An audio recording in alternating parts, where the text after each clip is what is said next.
Rina duduk di teras kayu yang reot, memegang secangkir kopi dingin.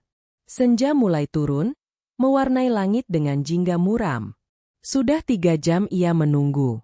Ini adalah malam ke-10 suaminya. Bima berjanji akan pulang lebih awal untuk membantu memperbaiki atap yang bocor. Halo teman-teman, selamat datang di channel ini.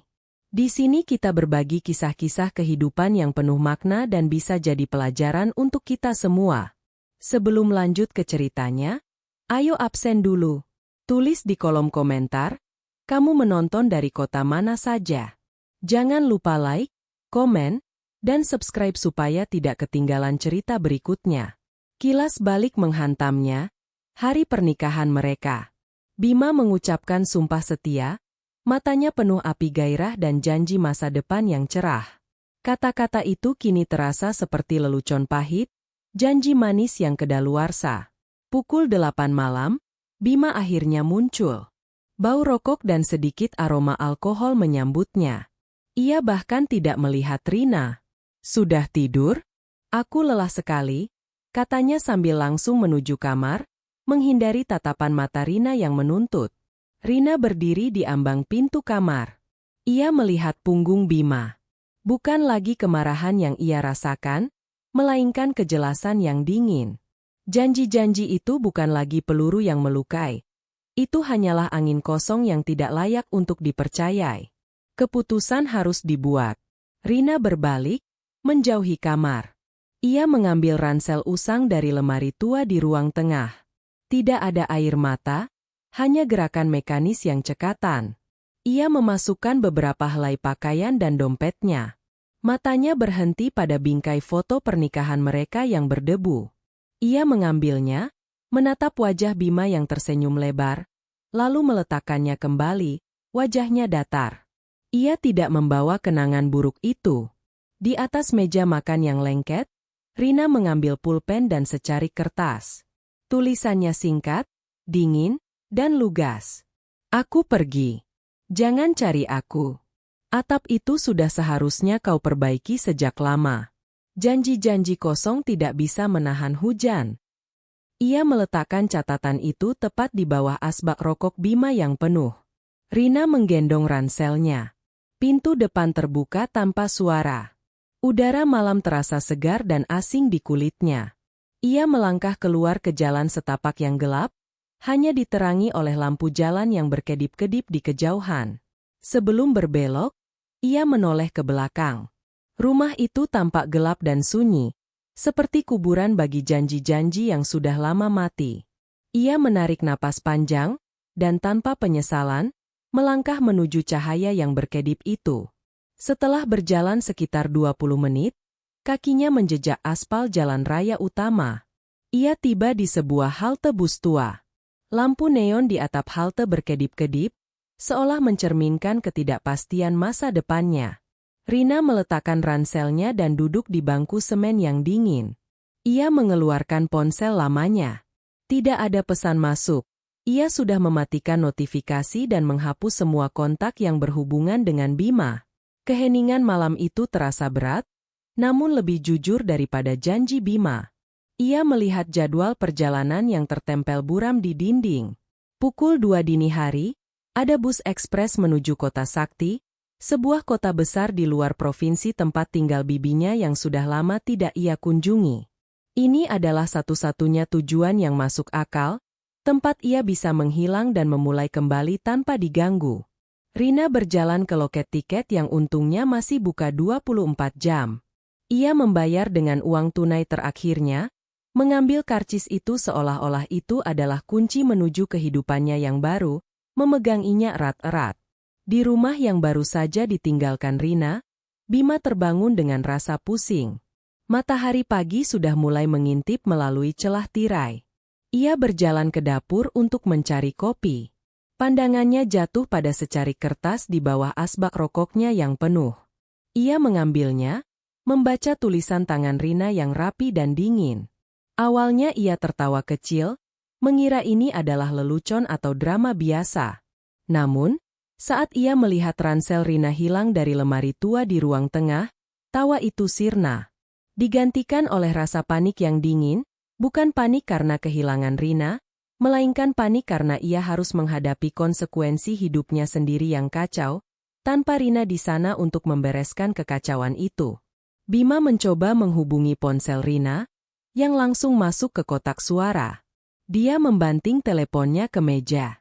Ia merobek catatan itu menjadi potongan kecil, mencoba menyangkal kepergian Rina, tetapi keheningan rumah itu terlalu nyata. Dia mulai mencari di lemari dan laci, berharap menemukan tanda-tanda Rina akan kembali segera. Tetapi yang ia temukan hanyalah sisa kekacauan yang biasa dibereskan Rina. Kepanikan egoisnya berubah menjadi amarah. Dia bukan marah pada Rina, tetapi marah karena situasi ini mengharuskannya untuk bertanggung jawab. Pukul 2, bus ekspres itu tiba. Rina berdiri, mengambil ranselnya, dan naik. Dia menemukan tempat duduk di dekat jendela, membiarkan lampu jalanan yang berkedip-kedip meluncur di wajahnya. Saat bus mulai bergerak, meninggalkannya dari kota kecil itu, Rina tidak menoleh ke belakang. Sebaliknya, ia menatap lurus ke depan, ke dalam kegelapan yang diterangi oleh lampu jauh bus. Ini bukan pelarian, ini adalah keberangkatan yang direncanakan. Untuk pertama kalinya dalam waktu lama, meskipun sendirian, Rina merasa ringan, seolah beban janji orang lain telah terangkat dari bahunya.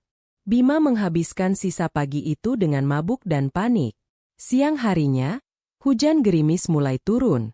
Tetesan air segera menemukan jalan mereka melalui atap yang bocor, jatuh tepat di tengah ruang tengah, di mana Bima berdiri termangu. Dia menatap tetesan air yang menimpa lantai kayu, mencerminkan wajahnya yang kusut. Dia tahu dia seharusnya memperbaiki atap itu, memegang palu, tapi dia hanya berdiri di sana, lumpuh oleh kebiasaan mengabaikan masalah. Kebocoran itu, seperti pernikahannya, kini di luar kendalinya.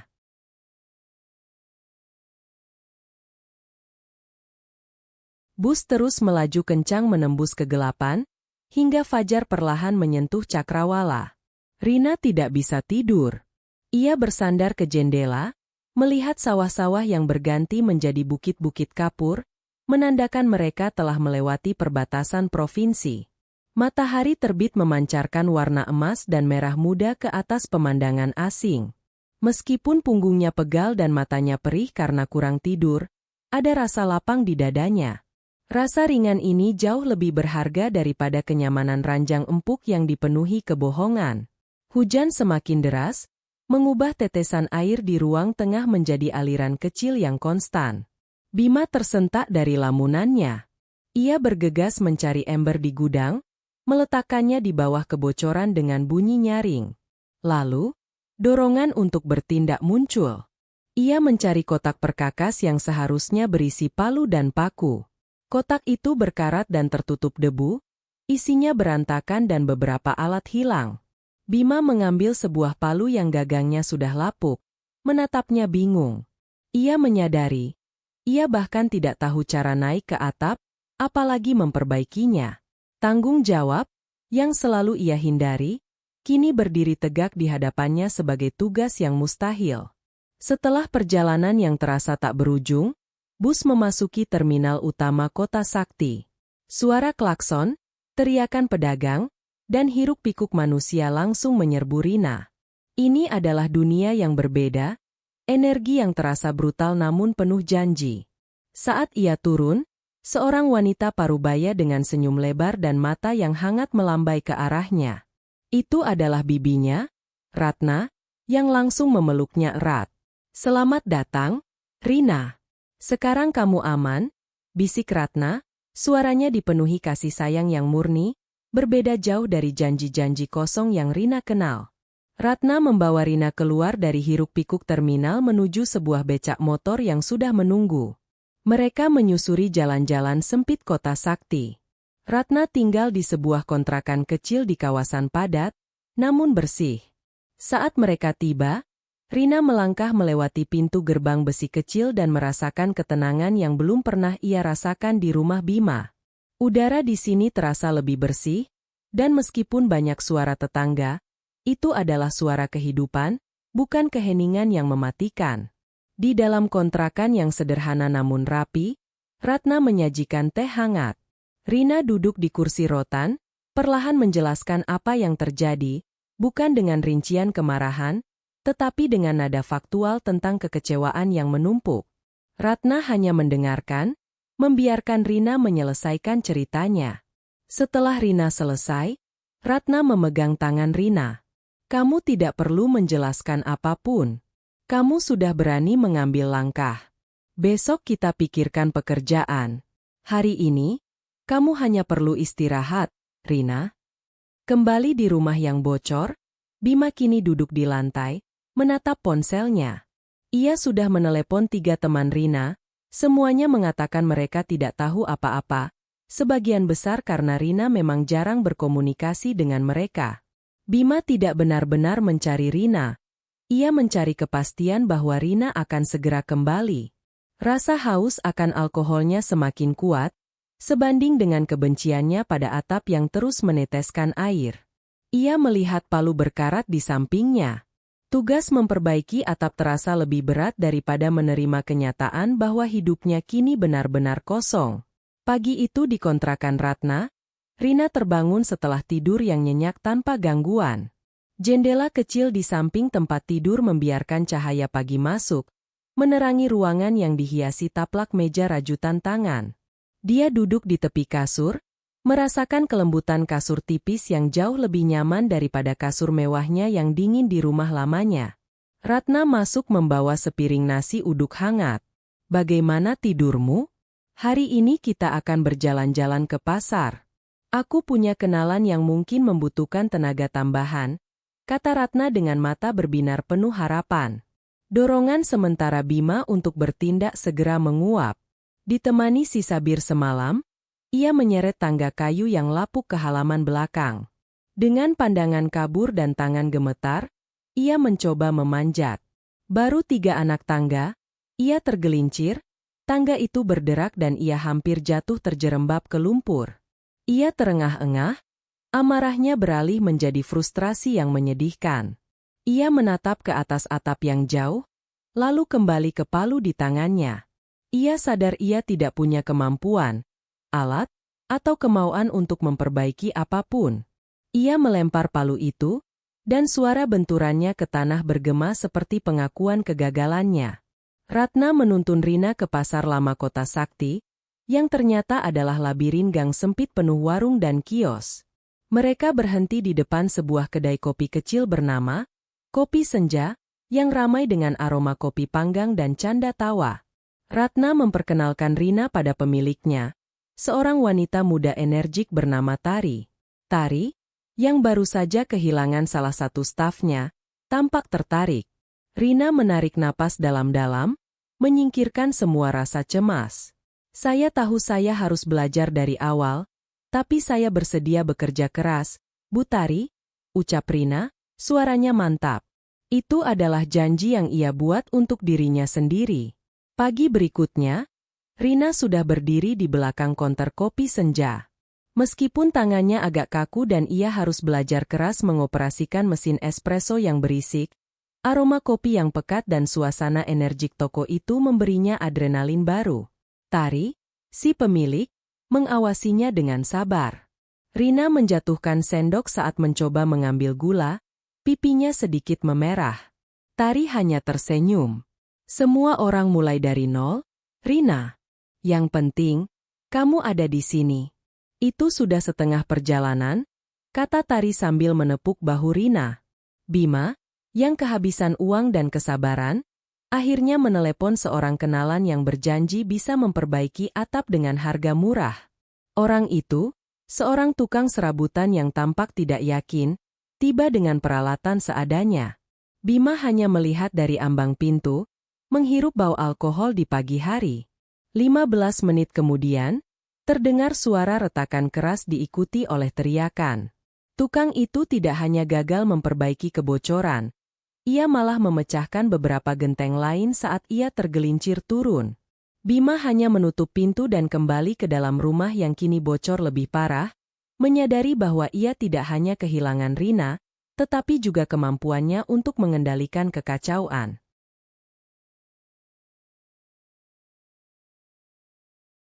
Seiring berlalunya minggu, Rina mulai menemukan ritme kerja di Kopi Senja. Hari itu, ia ditantang oleh Tari untuk membuat busa susu, milk foam, yang sempurna. Setelah beberapa kali gagal dan menghasilkan busa yang terlalu cair atau terlalu padat, akhirnya Rina berhasil. Busa itu tebal, mengilap, dan lembut, membentuk pusaran kecil di atas secangkir latte. Tari mengangguk bangga.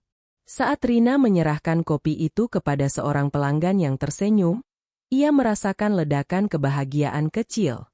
Bukan janji besar, tapi realisasi kecil. Rasa puas itu, lahir dari hasil tangannya sendiri, adalah kebebasan yang sesungguhnya. Beberapa bulan berlalu, Rina bukan lagi barista pemula yang canggung. Ia kini mampu melayani pelanggan dengan senyum tulus dan kecepatan yang efisien. Hari itu, Tari mengajaknya mencoba latte art, seni menuang susu ke kopi untuk menciptakan pola. Setelah serangkaian pola yang gagal, Rina mengambil cangkir kosong, menuang espresso, dan dengan tangan yang kini jauh lebih mantap, ia mulai menuang susu. Perlahan, pola hati kecil terbentuk di permukaan latte. Rina menatapnya. Bukan hanya hati, tapi simbol dari semangat barunya. Di rumah yang kini diselimuti bau apek dan jamur, Bima terbaring di sofa yang robek. Ia terbangun oleh suara tukang pos yang memanggil. Dengan malas, ia mengambil sebuah amplop resmi tebal dari lantai. Cap pengadilan di sudut amplop membuat jantungnya mencelos.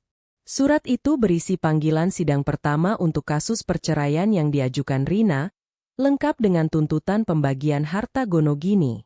Bima meremas kertas itu. Kemarahan dan ketakutan bercampur menjadi rasa sakit yang nyata. Kepergian Rina bukan lagi drama sementara. Itu adalah vonis yang final dan mahal. Akhir bulan tiba, dan Rina menerima gaji pertamanya. Ratna menemaninya membuka amplop itu. Jumlahnya tidak besar, tetapi itu adalah uang yang Rina hasilkan sendiri, tanpa janji atau belas kasihan. Rina menggunakan sebagian uang itu untuk membeli sepasang sepatu kanvas baru yang ia butuhkan untuk bekerja. Saat ia memakainya, ia menatap kakinya. Sepatu lama yang usang ia tinggalkan di rumah Bima, tetapi sepatu baru ini melambangkan jalur baru, jalur yang Rina pilih dan ia bayar sendiri. Pagi yang tegang. Rina mengambil cuti setengah hari. Ratna meminjamkan ruang kantor kecil temannya yang sepi. Rina duduk di depan laptop, dengan pakaian kerjanya yang rapi. Tepat pukul 9, sidang pertama secara daring dimulai. Di layar, Bima muncul. Ia tampak kusam, dengan rambut acak-acakan dan mata merah, duduk di sofa lamanya yang kini terlihat semakin jorok. Rina hanya menatap tanpa emosi saat hakim membacakan berkas. Suara Bima terdengar parau ketika ia mencoba menyanggah tuntutan Rina, tetapi argumennya kacau dan tidak fokus. Rina merasa kasihan sejenak, tetapi kejelasan dinginnya segera kembali. Itu adalah masa lalu yang ia tinggalkan. Bima panik setelah persidangan itu. Ia tahu ia butuh bantuan. Ia berhasil menyewa seorang pengacara murahan yang direkomendasikan oleh seorang teman mabuk, seorang pria berjas lusuh bernama Pak Broto. Mereka bertemu di teras rumah Bima yang becek. Hujan masih turun. Pak Broto hanya menghela napas panjang melihat daftar hutang Bima. Ini sulit, Mas. Rina punya bukti kuat tentang penelantaran, kata Pak Broto sambil mencoba menutupi kepala dari tetesan air dari atap yang bocor. Bima hanya bisa menggaruk kepalanya yang gatal. Uangnya habis, dan ia tahu ia tidak bisa membayar jasa Pak Broto dengan benar. Beberapa minggu kemudian, kehidupan Rina di Kopi Senja berkembang pesat. Ia tidak hanya mahir membuat latte art hati yang sederhana, tetapi Tari mulai mengajarinya pola yang lebih rumit, seekor burung merak kecil. Setelah berlatih setiap pagi sebelum toko buka, hari itu ia berhasil menuang pola merak dengan sempurna. Busa susu itu mengembang indah, detail bulu terlihat jelas. Rina menatap karyanya. Itu adalah kesabaran, fokus, dan ketekunan yang tidak pernah ia duga ia miliki. Rasa bangga itu terasa jauh lebih substansial daripada janji-janji kemewahan yang dulu Bima tawarkan. Beberapa bulan berikutnya, kopi senja semakin ramai. Rina kini tidak hanya bekerja sebagai barista, tetapi juga sesekali membantu mengelola inventaris. Suatu malam, ia duduk di sudut kafe setelah jam tutup, menghitung tumpukan uang kertas kecil hasil tip mingguannya. Ia terkejut menyadari betapa cepatnya tabungannya bertambah. Ia kini mampu melakukan hal yang belum pernah terpikirkan selama pernikahannya, menyewa kamar kos kecil, memiliki ruang pribadinya sendiri, terpisah sepenuhnya dari rumah Ratna. Sebuah kemandirian finansial yang nyata. Sidang perceraian kedua dilaksanakan seminggu kemudian. Rina kembali menghadap layar laptop, kali ini dari ruangan Ratna yang lebih tenang. Bima muncul di layar, tetapi kondisinya jauh lebih buruk. Matanya bengkak, kemejanya kusut, dan ia sesekali terbatuk keras. Pengacaranya, Pak Broto, mencoba mati-matian menyusun argumen tentang kesulitan finansial Bima. Namun, Bima yang mabuk memotong dan membuat komentar tidak relevan, secara tidak sengaja mengonfirmasi bahwa ia telah menjual beberapa aset bersama untuk menutupi hutang pribadinya. Rina menatap pemandangan menyedihkan itu. Mantan suaminya telah menjadi janji kosong yang berjalan, menghancurkan dirinya sendiri. Akhirnya, Rina menemukan kamar kos kecil di lantai 2 sebuah rumah tradisional di dekat Pasar Lama. Ruangan itu hanya cukup untuk kasur single dan meja kecil, tetapi memiliki jendela yang menghadap pohon mangga. Setelah menandatangani kontrak dan membayar uang muka, Rina merasa ringan. Malam itu, Ratna dan Tari datang membawa nasi kuning dan 2 botol limun. Mereka bersulang di ruangan kecil itu. Untuk awal yang baru. Untuk kamar yang kamu bayar sendiri, kata Tari sambil tersenyum lebar. Rina menatap kunci di tangannya. Kunci itu berkarat, tetapi itu adalah kunci menuju kebebasannya. Pagi pertamanya di kos itu terasa berbeda. Udara segar dari jendela, bau pohon mangga yang samar-samar, dan tidak ada lagi aroma rokok basi. Rina bangun lebih awal. Ia membuat kopi sederhana di meja kecilnya. Sambil menyeruput kopi, ia menatap tumpukan buku catatan di sudut meja, buku-buku tentang manajemen kafe dan teknik penyeduhan kopi yang ia beli dengan uangnya sendiri. Ia mulai merencanakan masa depannya, bukan lagi menunggu janji, tetapi merancang takdirnya sendiri. Beberapa hari kemudian, sidang terakhir perceraian diputuskan tanpa kehadiran Bima. Ia terlalu takut untuk muncul. Seorang kurir mengirimkan dokumen putusan pengadilan yang tebal ke rumahnya yang kini menyedihkan. Rumah itu telah dijual paksa untuk menutupi hutang dan pembagian harta. Bima duduk di lantai yang lembab, memegang surat itu yang menyatakan perceraiannya sah dan ia harus mengosongkan rumah dalam seminggu. Atap di atasnya meneteskan air seolah ikut menangisi kekalahan mutlaknya. Ia bukan hanya kehilangan Rina, ia kehilangan tempat berlindung, korban dari janji-janji yang tidak pernah ia tepati. Setelah 6 bulan, kepercayaan Tari pada Rina semakin besar. Suatu sore, Tari memanggil Rina ke kantor belakang yang sempit. Rina, aku akan fokus pada pengembangan resep baru. Aku ingin kamu mengambil alih pelatihan staf baru dan mengawasi inventaris. Anggap ini adalah posisi manajer operasional sementara, kata Tari, menyerahkan kunci loker inventaris dan sebuah binder tebal. Rina merasakan lonjakan energi. Ini lebih dari sekadar pekerjaan, ini adalah pengakuan atas kemampuan yang ia bangun sendiri. Ia menggenggam kunci itu, menyadari bahwa ia telah mengganti janji-janji palsu dengan pencapaian nyata. Hari itu, Rina menghadapi tantangan pertamanya sebagai manajer operasional sementara, melatih seorang staf baru yang masih sangat muda dan canggung, bernama Denny. Denny tampak gugup saat mencoba menimbang biji kopi. Rina memperhatikan dengan sabar. Ia ingat betapa canggungnya dirinya 6 bulan lalu. Rina mendekat, menunjukkan cara memegang sendok timbangan dengan lembut. Fokus pada apa yang kamu lakukan, Denny.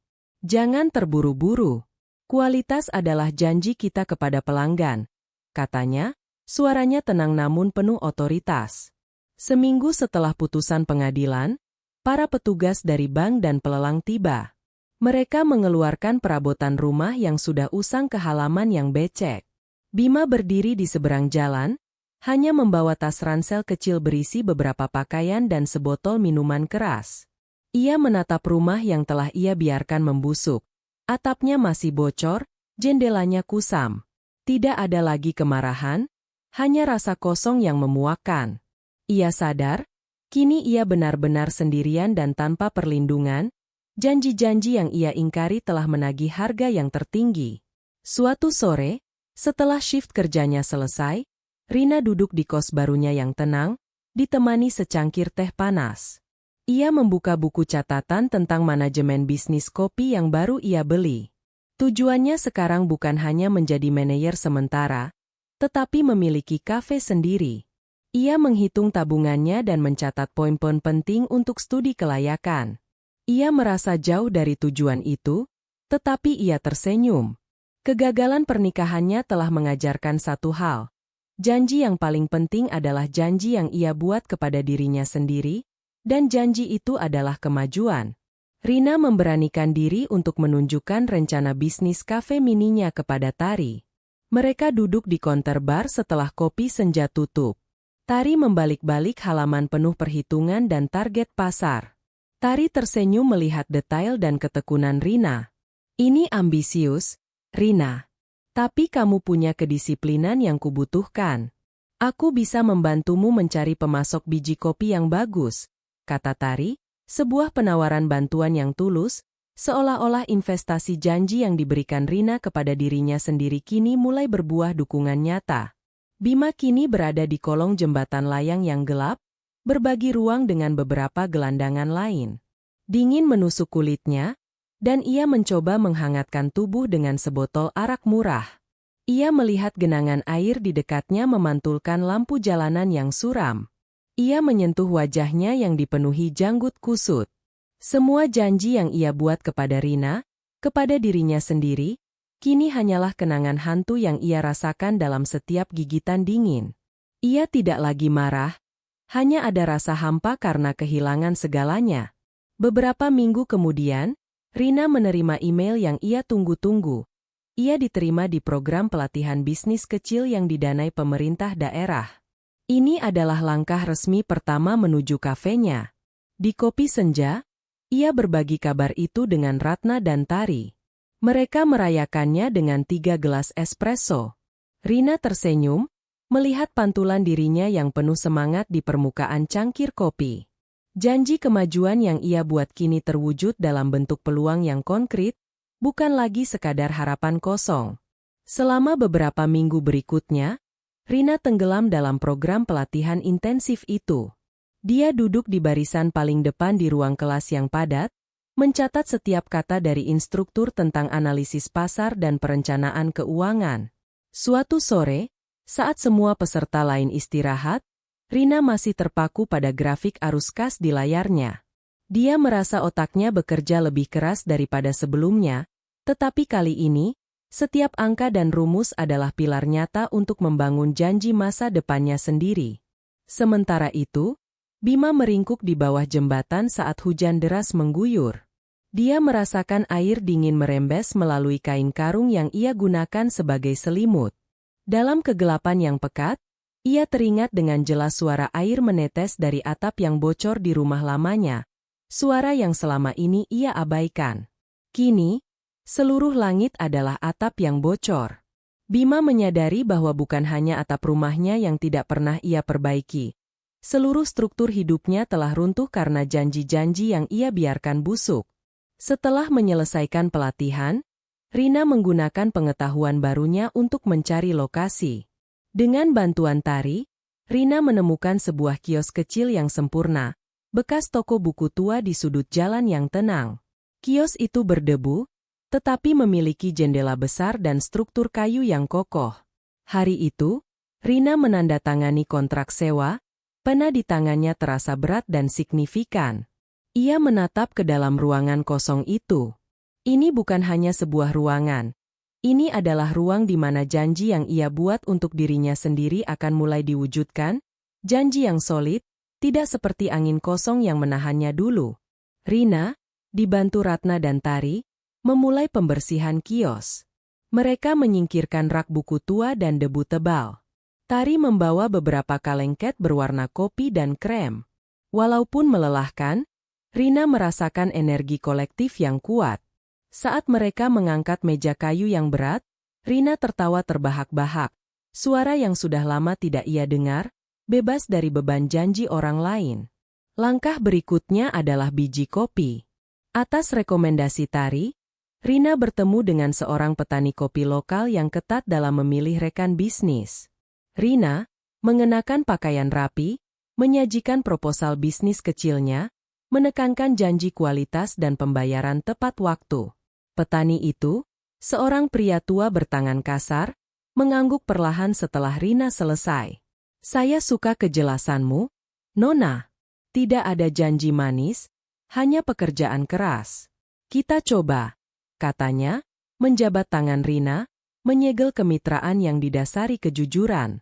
Bima terbangun di bawah jembatan, menggigil. Sebuah koran bekas tersangkut di kakinya.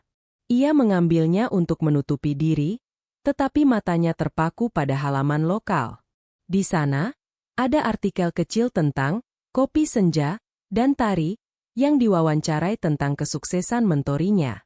Di akhir artikel, ada foto Rina, terlihat rapi, tersenyum cerah, berdiri di depan mesin espresso. Judulnya, Janji Baru Sang Barista. Bima meremas koran itu. Kemarahannya yang lama telah berubah menjadi penyesalan pahit, menyadari bahwa janji yang ia hancurkan telah menjadi kekuatan bagi Rina. Setelah berbulan-bulan bekerja keras, kios tua itu kini bertransformasi menjadi kopi Rina yang hangat dan mengundang. Hari pembukaan, antrean sudah terbentuk di depan konter. Ratna dan Tari berdiri di samping Rina, tersenyum bangga. Saat Rina menerima uang tunai dari pelanggan pertamanya, ia merasakan kehangatan yang mendalam, bukan hanya dari uang, tetapi dari validitas usahanya. Ia melihat papan nama kafe itu, sebuah janji yang ditepati, yang ia dedikasikan untuk dirinya sendiri. Malam itu, Rina membereskan kafe setelah pelanggan terakhir pergi.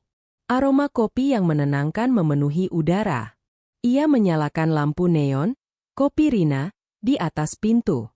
Sambil mengunci pintu, ia menoleh ke belakang. Cahaya dari kafenya yang kecil dan ramai itu tumpah ke jalan, sebuah suar yang cerah. Ia mengingat kegelapan rumah lamanya, janji-janji yang menguap dan keheningan yang mematikan. Sekarang, cahaya ini adalah miliknya, dibangun di atas janji yang ia penuhi sendiri. Beberapa minggu kemudian, Tari masuk ke kafe sambil membawa koran pagi. Ia melihat Rina yang sibuk membersihkan mesin espresso. Aku mendengar berita. Mereka akhirnya membersihkan area jembatan layang. Ada pria yang diusir, dan aku tidak sengaja melihatnya. Pria yang sangat berantakan, mirip, yah, kau tahu siapa, kata Tari pelan.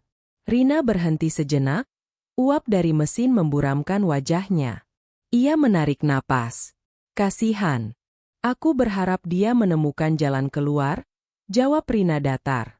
Ia tidak merasakan kebencian, hanya kesimpulan final. Ia segera kembali menggosok stainless steel mesin. Masa depan tidak akan menunggu. Setelah 2 tahun, kopi Rina sukses besar. Rina dan Tari duduk di kantor belakang kopi senja, berhadapan dengan makelar properti. Makelar itu menyerahkan kunci berukuran besar. Itu adalah kunci untuk kios kosong di sebelah kopi Rina yang baru saja berhasil Rina sewa untuk diperluas. Jadi, ini adalah janji besarmu selanjutnya? Tanya Tari sambil tersenyum. Rina mengambil kunci itu, berat dan nyata, jauh berbeda dari kunci rumah lamanya yang berkarat. Ini bukan janji, Tari. Ini adalah rencana yang sudah dibayar lunas. Ini adalah ruang untuk menepati janji pada diri sendiri. Balas Rina, matanya bersinar penuh tekad. Pembukaan kopi Rina yang diperluas berjalan meriah. Ruangan baru ini didominasi warna kayu terang dan mesin espresso stainless steel yang mengkilap, jauh berbeda dari kios kecil pertamanya. Rina, kini mengenakan celemek berlogo kafenya, berdiri di belakang bar. Dengan ketenangan seorang profesional, ia membuat latte art yang rumit, menuang pola daun pakis yang sempurna. Dia menyerahkan cangkir itu kepada Ratna yang tersenyum bangga. Ratna berbisik, "Ini bukan hanya kafe, Rina. Ini adalah istanamu." Setelah jam sibuk berlalu, Rina sedang melatih Denny di area yang kini lebih luas. Denny masih gugup, tetapi Rina kini lebih dari sekadar sabar. Ia berwibawa. Rina mengajarkan Denny cara menyusun inventaris dan memproyeksikan penjualan. "Setiap angka ini adalah janji yang kita buat kepada bisnis kita sendiri. Denny, jangan pernah anggap remeh detail," jelas Rina, menunjuk ke binder tebal yang sama dengan yang pernah Tari berikan padanya dulu. Ia tidak hanya menjual kopi, ia menjual filosofi ketepatan. Sore harinya, Rina berdiri di lantai 2, di mana ia merencanakan akan membuat kantor kecilnya. Melalui jendela yang bersih, ia melihat ke bawah ke arah keramaian kota sakti. Ia melihat aliran kehidupan yang terus berjalan, didorong oleh tindakan dan bukan harapan kosong. Pikirannya melayang sebentar ke masa lalu, ke rumah yang gelap dan atap yang bocor. Tapi bayangan itu cepat memudar. Ia tersenyum kecil, memegang cangkir kopi panasnya, menghirup aroma yang mewakili hasil jerih payahnya. Janji-janji yang penting kini semua ada di sini, di tangannya.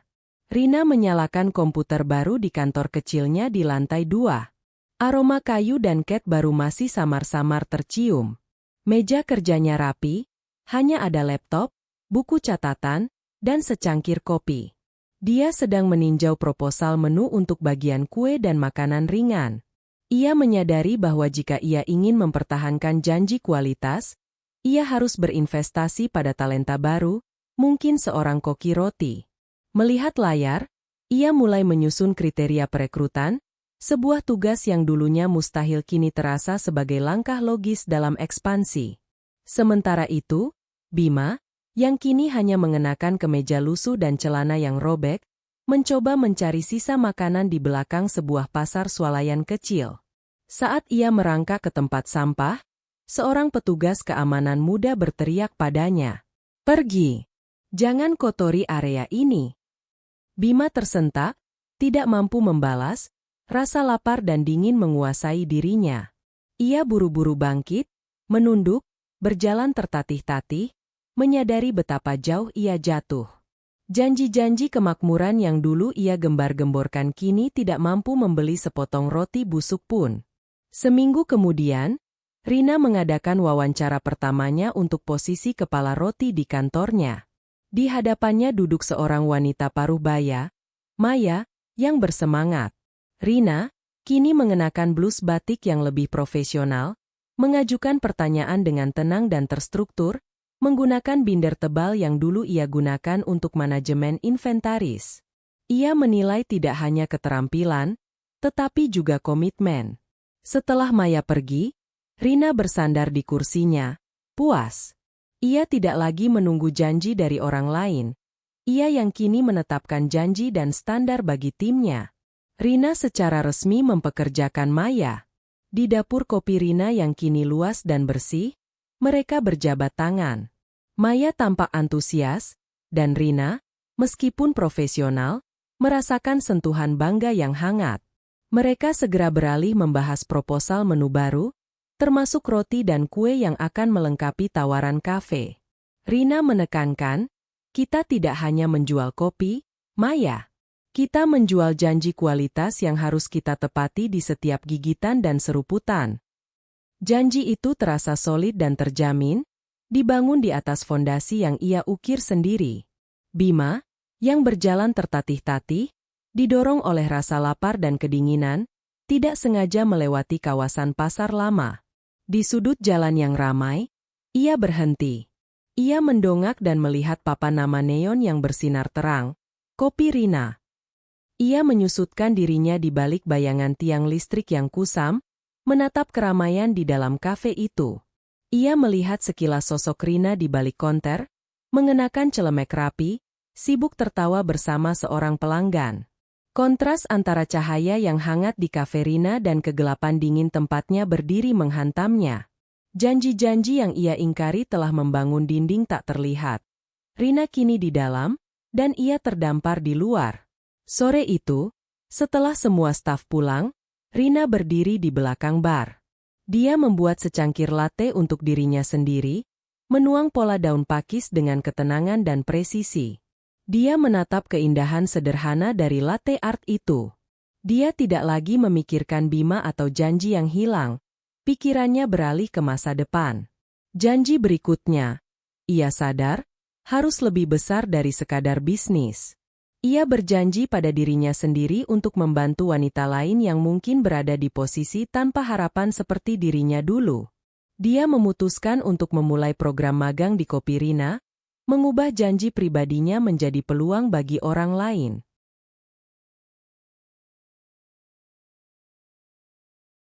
Rina menyelesaikan desain poster untuk program magang baru, yang ia beri nama Janji Diri. Itu adalah program yang dirancang khusus untuk wanita yang sedang berjuang mencari kemandirian.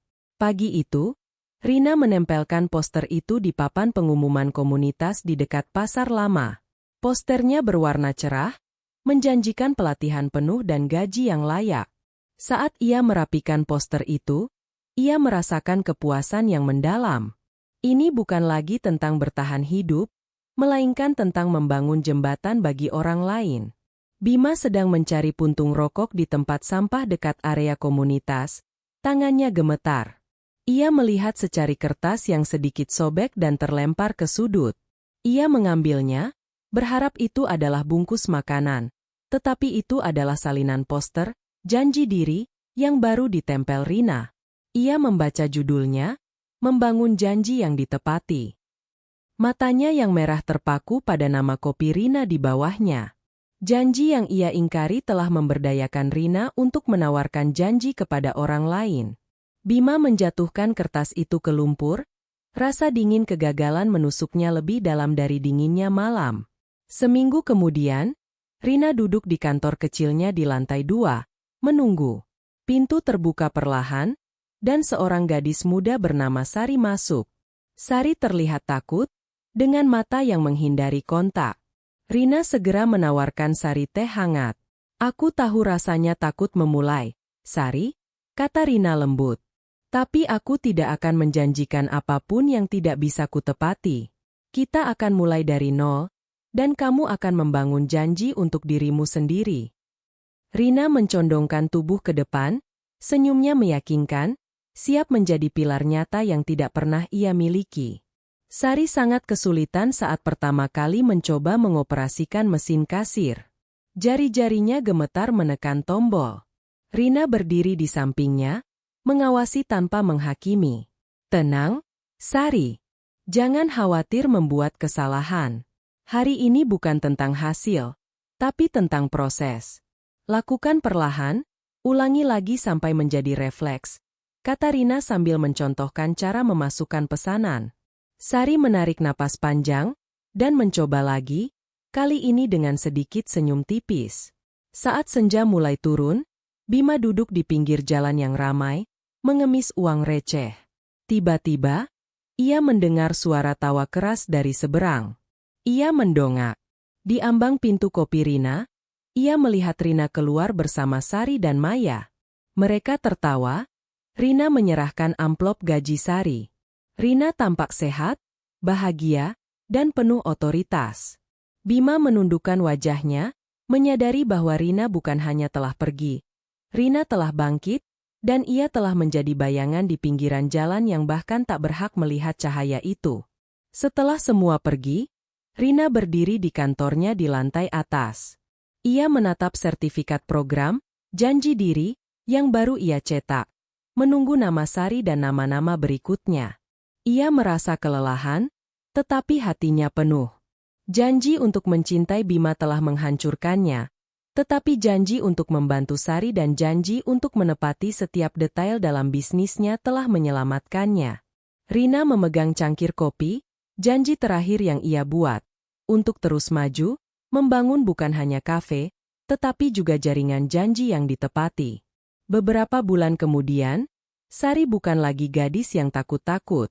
Ia telah berintegrasi sepenuhnya ke dalam tim kopi Rina. Suatu sore, saat kafe sedang sangat ramai, seorang pelanggan tampak marah karena pesanannya tertukar. Rina menyaksikan dari jauh ketika Sari menghadapi situasi itu dengan tenang, meminta maaf dengan tulus, dan dengan cekatan memperbaiki pesanan latte tanpa perlu bantuan. Melihat ketenangan dan kemandirian Sari, Rina merasakan bahwa janji diri, mulai mengubah nasib orang lain, selangkah demi selangkah. Setelah kafe ditutup dan keheningan kembali, Rina duduk di kantornya di lantai 2. Ia membuka laci dan menemukan buku catatan yang ia gunakan saat pertama kali membuat rencana bisnis di kosnya yang kecil. Di satu sisi, tertulis perhitungan tabungan kecilnya. Di sisi lain, terhampar laporan keuangan kopi Rina yang kini jauh lebih rumit dan menguntungkan. Rina tersenyum. Dulu, ia hanya menghitung biaya untuk sepatu baru. Sekarang, ia merencanakan investasi mesin kopi baru. Janji kepada diri sendiri telah berevolusi dari bertahan hidup menjadi kemakmuran. Pada malam yang dingin, Bima merangkak keluar dari tempat persembunyiannya, didorong oleh rasa lapar yang menusuk. Ia berjalan menuju sumber cahaya terdekat, yang ternyata adalah kopi Rina. Ia berdiri di seberang jalan, tubuhnya yang kurus bersandar pada tiang lampu yang berkarat. Melalui jendela kaca besar, ia melihat Rina, kini mengenakan kemeja rapi, sedang membungkuk di belakang bar, menggosok mesin espresso hingga mengilap. Ia tidak melihat janji yang hancur, tetapi kekuatan yang ditempa dari kehancuran itu. Bima tidak berani melangkah lebih dekat. Cahaya dari kafe itu, yang melambangkan janji Rina yang ditepati, adalah penghalang yang tak terlampaui. Ia berbalik, kembali ke kegelapan, janji-janji palsunya kini membusuk bersamanya. Rina memutuskan untuk mengadakan upacara kelulusan kecil untuk Sari di kantor barunya. Tari, Ratna, dan Maya hadir. Rina menyerahkan sertifikat yang dibingkai dan sebuah buku tabungan kecil yang ia buka untuk Sari. Ini bukan hanya tentang kopi, Sari, kata Rina, suaranya dipenuhi emosi yang terkontrol. Ini adalah janji yang kamu tepati kepada dirimu sendiri. Sekarang, dunia adalah milikmu. Sari, kini penuh percaya diri, memeluk Rina dengan erat.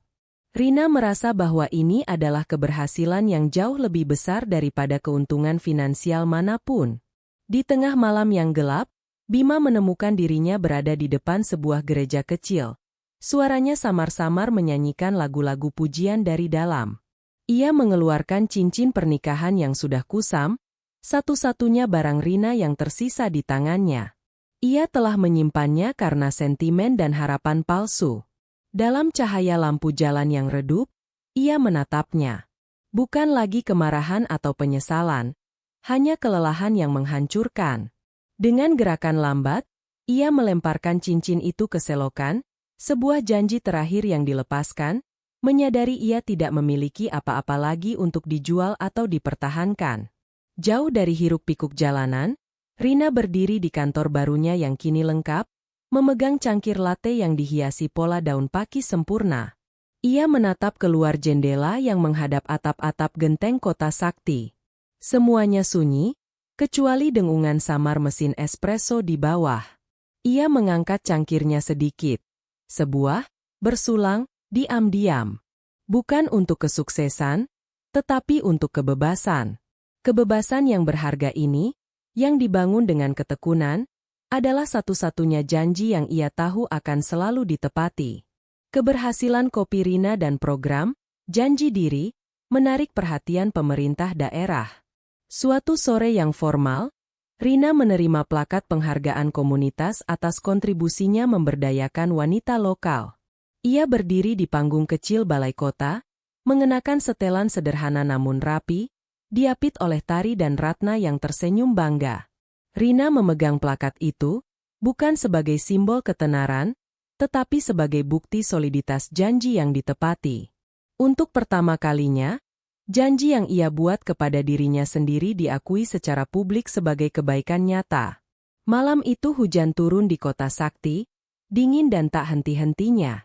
Bima, yang kini hidup berpindah-pindah, berlindung di bawah kanopi toko yang tutup. Air membasahi pakaiannya yang robek. Ia mendongok ke langit. Tidak ada lagi pikiran tentang Rina atau janji yang dihancurkan.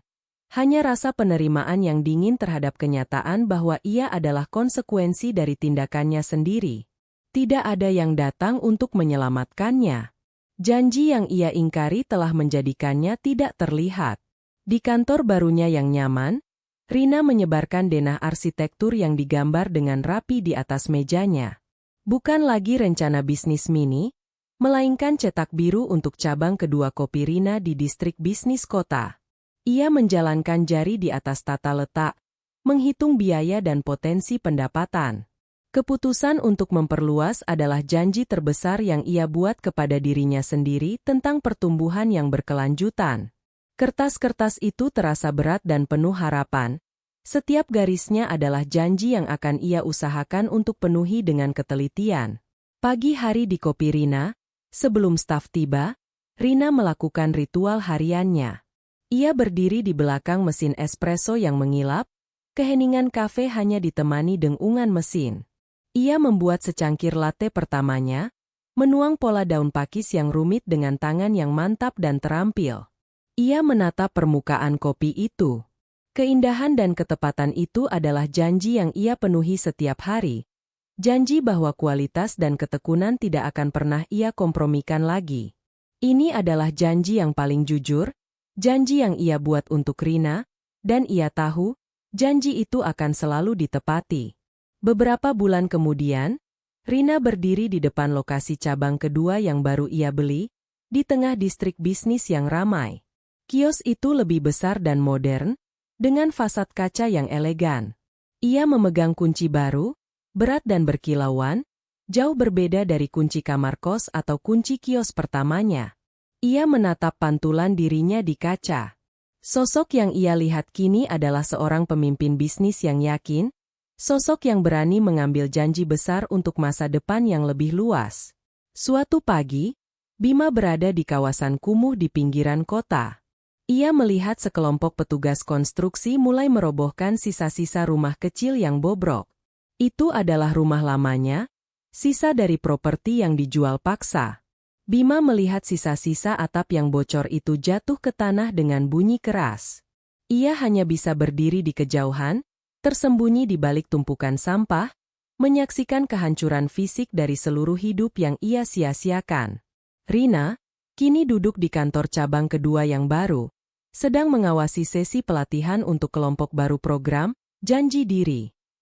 Ia melihat wajah-wajah penuh harapan para wanita muda itu. Rina tidak lagi fokus pada palu atau atap yang bocor, tetapi pada alat-alat di tangan mereka. Mesin kasir, cangkir espresso, dan binder tebal. Ia mengambil buku catatannya yang lusuh, di mana ia pertama kali menulis tentang mimpinya.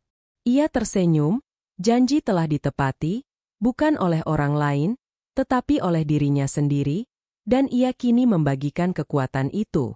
Rina memanggil Sari ke kantornya di cabang kedua. Sari, kini mengenakan seragam yang lebih profesional dan memegang binder manajemen sendiri, duduk dengan tegak. Sari, kata Rina, suaranya dipenuhi kebanggaan, aku akan menunjukmu sebagai manajer cabang pertama. Aku percaya pada janji yang kamu bangun untuk dirimu sendiri. Sari terkejut, matanya berkaca-kaca, memegang janji ini sebagai validasi tertinggi. Setelah menyaksikan sisa-sisa rumah lamanya rata dengan tanah, Bima berjalan tanpa tujuan. Ia berhenti di depan genangan air yang memantulkan langit kelabu. Ia menunduk, melihat bayangan dirinya yang kurus dan kotor, dengan janggut acak-acakan. Bukan lagi penyesalan, melainkan penerimaan yang dingin. Dia telah menghancurkan dirinya sendiri hingga menjadi puing-puing, sama seperti rumah itu. Janji-janji yang ia lupakan kini adalah kerangka hidupnya yang roboh. Beberapa bulan kemudian, Rina menerima kartu pos dari Sari. Sari kini telah pindah ke kota lain untuk membuka kios kopi kecilnya sendiri, mengaplikasikan semua yang ia pelajari. Rina tersenyum, memegang kartu pos itu yang bergambar sketsa kedai kopi Sari yang sederhana. Ia tahu, janji yang ia bantu bangun pada Sari kini menjadi realitas yang berkelanjutan. Warisan janji yang ditepati telah berlipat ganda.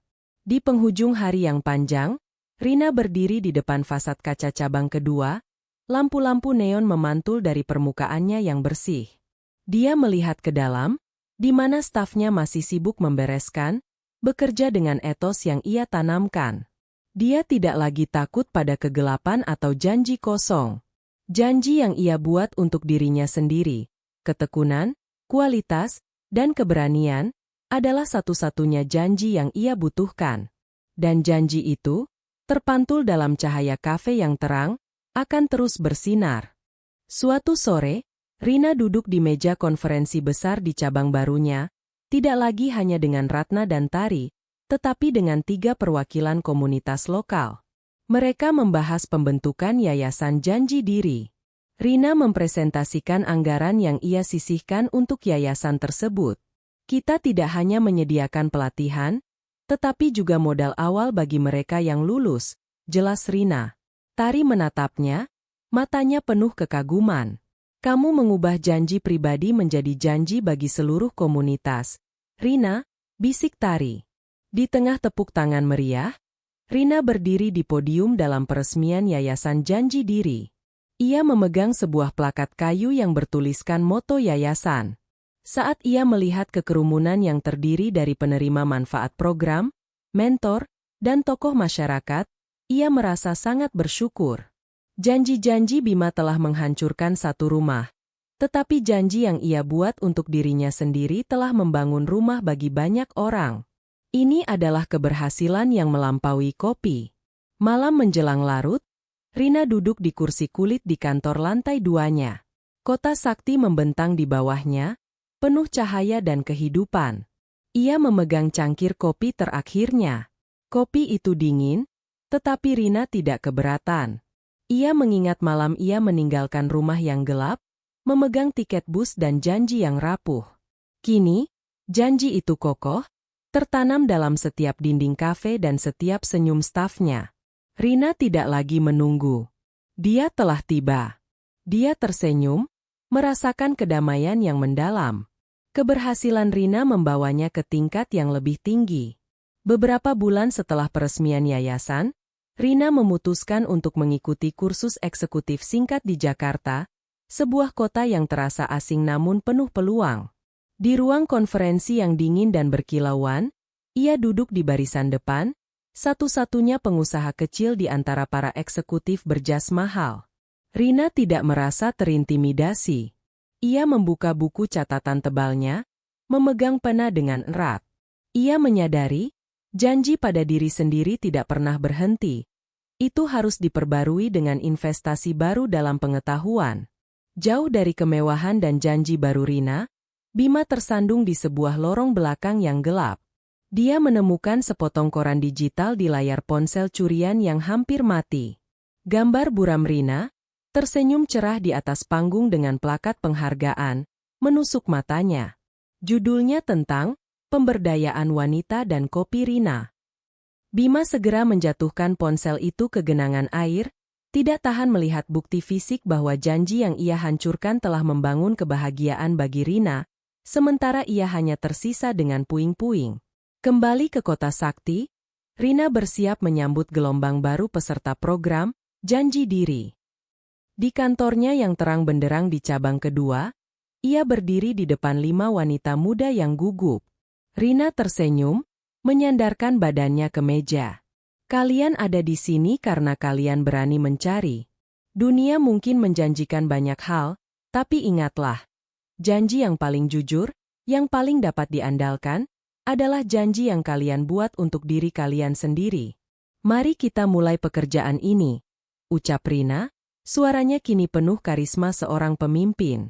Rina memimpin sesi pelatihan praktis pertama bagi kelompok baru program Janji Diri, di area bar. Mereka sedang belajar teknik menuang kopi filter. Rina mengawasi setiap gerakan dengan teliti, menunjukkan bahwa kualitas adalah janji yang tak ternegosiasi. Setiap tetes yang kalian tuang harus konsisten. Jangan tergesa-gesa mencari jalan pintas, jelas Rina, menatap mata para peserta satu persatu. Ia melihat dirinya di masa lalu pada wajah-wajah penuh keraguan itu, dan ia tahu, janji yang ia tawarkan bukanlah kekayaan instan, tetapi keahlian yang abadi. Satu sore, Rina keluar dari cabang kedua Kopi Rina, mengenakan setelan bisnis sederhana namun rapi. Sebuah mobil kecil yang bersih, miliknya, berhenti di depannya, dikendarai oleh Denny yang kini telah dipromosikan sebagai sopir asisten operasional paruh waktu. Saat Rina masuk ke kursi penumpang, ia tak melihat sosok kurus dan kotor yang bersembunyi di balik tiang lampu tua di seberang jalan. Bima menatap pemandangan itu. Rina, kini independen dan sukses, menghilang ke dalam lalu lintas yang ramai, meninggalkan Bima sendirian, sebuah janji yang terlupakan dalam kegelapan. Malam itu, di kantornya yang tenang, Rina menyalakan lampu meja. Di hadapannya terhampar dua bundel laporan keuangan yang tebal. Satu untuk Kopi Rina, satu untuk Yayasan Janji Diri. Ia menggeser angka-angka di layar laptop, membandingkan laba dan dana yang dialokasikan untuk program pemberdayaan. Jari-jarinya menelusuri garis laba yang naik. Rina menarik napas dalam. Ini adalah bukti solid dari janji yang ia buat untuk diri sendiri, sebuah janji yang kini ia tepati tidak hanya untuk dirinya, tetapi juga untuk komunitas di sekitarnya. Rina kini menghadiri pertemuan dengan Dewan Investasi Lokal. Ini adalah pertemuan formal di sebuah gedung tinggi, membahas pendanaan untuk cabang ketiga Kopi Rina di kawasan pusat perbelanjaan. Ia mempresentasikan proyeksi keuangannya dengan percaya diri, tidak membaca dari catatan, tetapi berbicara dari pemahaman mendalam. Saat ia menjelaskan visi Yayasan Janji Diri, para investor yang awalnya skeptis mulai terkesan. Ia tidak hanya menjual kopi, ia menjual sebuah filosofi yang teruji. Di tengah hawa dingin subuh, Bima merangkak dari tempat tidur sementaranya. Ia melihat sekelompok petugas kebersihan sedang menyapu area kolong jembatan layang. Saat salah satu petugas membersihkan puing-puing, ia menemukan buku catatan lama Rina yang sudah basah dan jamuran, catatan yang jatuh dari ransel Bima saat rumahnya dieksekusi. Di halaman depannya, tulisan Rina terbaca jelas, janji untuk diriku, 1 pergi, 2 bekerja keras, 3 mandiri. Bima hanya melihat sekilas, tanpa kekuatan untuk mengambilnya, lalu cepat-cepat menghilang ke dalam kabut subuh. Rina duduk di kantor cabang kedua yang menghadap ke kota yang kini telah menjadi kanvasnya. Di hadapannya, bukan lagi surat perceraian atau tuntutan utang, melainkan tumpukan dokumen legal yang mengesahkan pembelian properti untuk cabang ketiga. Dia mengambil pena, menandatangani kontrak itu dengan stabil dan tenang. Janji yang ia buat kepada dirinya sendiri kini tercetak dalam akta kepemilikan. Ia menatap dokumen itu. Ini adalah bukti nyata bahwa tindakanlah, bukan hanya kata-kata, yang menciptakan realitas. Di hari peluncuran soft opening cabang ketiga, Rina berdiri di bar yang megah, didampingi oleh seorang wanita muda yang baru saja ia tunjuk sebagai manajer cabang baru, Sinta. Rina memegang cangkir yang berisi latte art daun pakis yang sempurna. Ia menyerahkan cangkir itu pada Sinta. Pegang erat cangkir ini, Sinta. Ini bukan hanya kopi. Ini adalah janji yang harus kau jaga. Janji kualitas, janji pelayanan, janji untuk selalu menepati apa yang kita katakan. Bisik Rina, menyerahkan cangkir itu sebagai simbol tanggung jawab. Rina menghadiri upacara kelulusan kelompok pertama program, Janji Diri, dari cabang ketiga. Aula kecil itu dipenuhi tepuk tangan. Ia menyerahkan sertifikat kepada seorang wanita muda yang dulunya sangat pemalu, kini berdiri tegak dengan mata penuh tekad. Rina tidak hanya melihat karyawan baru, tetapi bukti fisik dari janji yang ia bantu bangun pada setiap wanita. Janji untuk mandiri yang kini bersemi. Rina kini diundang sebagai pembicara utama di sebuah konferensi bisnis regional, dengan tenang menjawab pertanyaan tentang filosofi bisnisnya. Ia menolak pujian tentang kekayaan, menegaskan bahwa kesuksesan datang dari janji harian yang ditepati, bukan janji besar yang dibuat-buat. Setelah turun dari panggung, Rina segera menelepon manajer cabang ketiga untuk mengonfirmasi pengiriman biji kopi terbaru. Janji pada kualitas tetap menjadi prioritas utamanya, jauh lebih penting daripada lampu sorot dan tepuk tangan. Satu sore, Denny mengemudikan mobil Rina melintasi kota sakti yang basah. Saat mereka melewati kolong jembatan layang, mata Rina secara sekilas menangkap sosok yang familiar. Seorang pria kurus, kotor, meringkuk di bawah kegelapan tiang beton. Rina mengenali siluet itu. Ia menatap lurus ke depan, tidak ada kebencian, tidak ada kesedihan, hanya kejelasan yang dingin. Janji terakhirnya adalah untuk terus maju, dan dia telah menepatinya. Saat mobil melaju, sosok Bima itu hanyut dalam kegelapan, sebuah janji yang terlupakan, sementara Rina membawa cahayanya sendiri menuju rumah. Rina mengadakan pertemuan di cabang ketiga, kali ini bukan dengan stafnya, melainkan dengan delegasi dari 2 kota lain yang tertarik mereplikasi model janji diri. Ia berdiri di depan papan tulis besar, menjelaskan struktur yayasan dengan percaya diri. Ia tidak lagi hanya menjual kopi, ia mengekspor filosofi kemandirian. Melihat para wanita dari latar belakang berbeda yang mendengarkan dengan penuh harap, Rina menyadari bahwa janji yang ia buat kepada dirinya sendiri kini telah menjadi peta jalan bagi ratusan orang lain. Setelah pertemuan, Rina kembali ke lokasi kopi Rina yang pertama, kios kecil tempat segalanya dimulai. Malam itu kafe sudah tutup, dan ia berdiri di balik konter kayu yang akrab itu. Jendela besar masih memantulkan cahaya jalanan. Ia menyentuh permukaan mesin espresso pertamanya yang setia. Rasa lelah yang dulu ia rasakan kini telah tergantikan oleh rasa syukur yang tenang. Ia tidak lagi perlu lari dari kegelapan, karena ia telah menciptakan cahayanya sendiri. Rina kembali ke kantornya di cabang kedua. Ia membuka jendela lebar-lebar, membiarkan udara pagi yang dingin masuk. Ia duduk di meja kerjanya yang luas, mengambil buku catatan barunya, dan mulai menulis. Kali ini, catatannya bukan lagi tentang kelangsungan hidup atau pembagian harta, melainkan tentang impian jangka panjang, menjadi pembicara motivasi dan penulis, menyebarkan filosofi janji diri ke tingkat nasional. Janji ini adalah tentang warisan, bukan lagi tentang pelarian. Beberapa bulan kemudian, artikel pertama Rina, berjudul Janji yang Harus Kita Tepati, dimuat di sebuah majalah bisnis ternama. Rina duduk di kantornya, memegang majalah cetak itu. Ia menatap namanya, bukan di bawah resep kopi, melainkan di bawah kolom editorial. Ia merasa tulisan itu adalah puncak dari perjalanan panjangnya, janji terakhir yang kini menjadi warisan yang dapat dibaca. Bima, yang kini bekerja sebagai pencuci piring di sebuah warung makan pinggir kota, sedang beristirahat di sudut gelap. Televisi tua di warung itu menyiarkan berita sore. Tiba-tiba, wajah Rina muncul di layar, diwawancarai tentang yayasan janji diri dan ekspansi bisnisnya. Bima melihat Rina, mengenakan setelan rapi, berbicara dengan penuh percaya diri.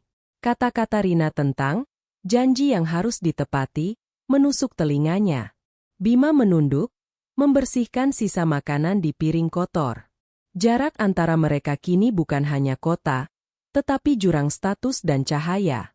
Setahun kemudian, Rina berdiri di panggung besar Jakarta, menjadi pembicara utama di sebuah konferensi kewirausahaan nasional. Ribuan mata tertuju padanya. Rina tidak lagi menggunakan batik lusuh, tetapi setelan modern yang memberinya kekuatan. Ia memegang mikrofon, berbicara tentang filosofi, janji diri, tentang bagaimana ia mengubah janji yang hilang menjadi komitmen yang dibangun sendiri. Suaranya bergema kuat, janji yang paling penting bukanlah yang diucapkan orang lain, melainkan yang kita bangun dan pertahankan untuk diri kita sendiri. Setelah konferensi yang sukses itu, Rina kembali ke kota sakti. Ia mengunjungi cabang pertama kopi Rina di malam hari. Kafe sudah sepi. Ia duduk di kursi kayu pertamanya, membuat secangkir latte terakhir. Dia tidak menuang pola daun pakis yang rumit, melainkan pola hati yang sederhana, pola latte art pertamanya. Rina menatapnya. Hati itu tidak lagi mewakili janji cinta, tetapi janji ketenangan dan keberanian untuk memulai kembali. Ia menyesap kopi itu. Dingin, tetapi jujur. Ia menutup mata, menikmati kedamaian dari janji yang ditepati. Setelah kembali dari Jakarta, Rina bertekad untuk mewujudkan janji warisannya. Ia bertemu dengan penerbit besar yang tertarik pada kisah, janji diri, dan filosofi kewirausahaannya. Di ruang kantornya yang luas, Rina meninjau draft akhir sampul bukunya yang akan segera terbit. Di sampul itu terpampang judul tebal, Janji yang Kita Tepati, dari atap bocor hingga kekuatan mandiri. Rina menyentuh foto dirinya di sampul buku, sebuah potret yang memancarkan ketenangan dan kekuatan. Ia menyadari, pengalaman pahit itu kini menjadi pesan terkuatnya. Bima, yang masih bekerja serabutan sebagai pencuci piring, berjalan tertatih-tatih melewati halte bus tua yang dulu sering Rina kunjungi. Matanya yang kosong mendongak dan terpaku. Di papan reklame besar yang dulunya hanya iklan sabun, kini terpampang wajah Rina, foto yang sama dari sampul buku, dengan judul yang sama. Itu adalah sebuah manifesto publik tentang kegagalan Bima. Bima terhuyung mundur, menutupi wajahnya dengan tangan yang kotor. Janji yang ia ingkari kini menjadi legenda yang menghantuinya di setiap sudut kota. Peluncuran buku Rina diadakan di Balai Kota-Kota Sakti. Ratusan orang mengantri untuk mendapatkan tanda tangannya. Rina duduk di meja, dikelilingi oleh bunga dan lampu sorot, Tari dan Ratna berdiri di dekatnya. Saat Rina mengangkat kepalanya untuk menyambut seorang pembaca muda yang memegang bukunya dengan kagum, ia melihat pantulan dirinya di mata gadis itu, bukan sebagai korban, tetapi sebagai arsitek kehidupannya sendiri. Janji yang ia buat untuk dirinya sendiri kini menjadi peta yang diikuti orang lain. Jauh setelah acara selesai, Rina kembali ke cabang kedua yang sepi. Dia berjalan ke kantornya, membuka laci meja yang rapi, dan mengeluarkan kunci rumah lamanya yang berkarat, kunci yang ia tinggalkan di rumah Bima namun sempat ia temukan saat membersihkan barang lama. Ia memegang kunci itu sejenak, lalu meletakkannya di atas meja di samping kunci mobil, kunci kafe, dan kunci kantor barunya yang berkilauan. Rina tersenyum kecil. Ia mengunci kantornya, meninggalkan kunci lama itu di sana. Itu hanyalah pengingat, bukan lagi penjara. Rina melangkah keluar dari kantor, menutup pintu di belakangnya hingga bunyi kunci berputar terdengar jelas. Malam di kota Sakti masih ramai, tapi di dadanya ada keheningan yang tenang. Ia menengadah sebentar ke langit. Awan menggantung berat, tanda hujan akan turun, sama seperti malam bertahun-tahun lalu ketika ia duduk di teras kayu yang reot dengan secangkir kopi dingin dan janji-janji yang menggantung. Bedanya, kali ini ia tidak lagi menunggu siapapun. Saat tetes hujan pertama jatuh, Rina bergegas masuk ke dalam kafe. Atap kaca di atas bar menahan derasnya air, hanya menyisakan suara rintik yang merdu. Ia membuat satu cangkir kopi lagi untuk dirinya sendiri, meniup pelan uap panas yang naik dari permukaan. Kopi itu tidak lagi dingin karena dibiarkan menunggu. Kopi itu hangat, segar, dan dibuat atas keputusan yang ia pilih sendiri. Dulu, kebocoran atap adalah tanda awal runtuhnya rumah tangga yang rapuh. Kini, setiap atap yang kokoh di atas cabang-cabang kopi Rina adalah saksi bahwa ia telah belajar memperbaiki dirinya lebih dulu sebelum membangun apapun. Soal Bima, soal masa lalu, biarlah menjadi hujan yang sudah jatuh di kota lain. Rina menyesap kopinya, menatap pantulan dirinya di kaca jendela, bukan lagi istri yang menunggu, melainkan perempuan yang tiba. Janji yang ia pegang kini hanya satu. Selama ia masih bernapas, ia akan selalu memilih untuk berdiri di bawah atap yang ia bangun sendiri.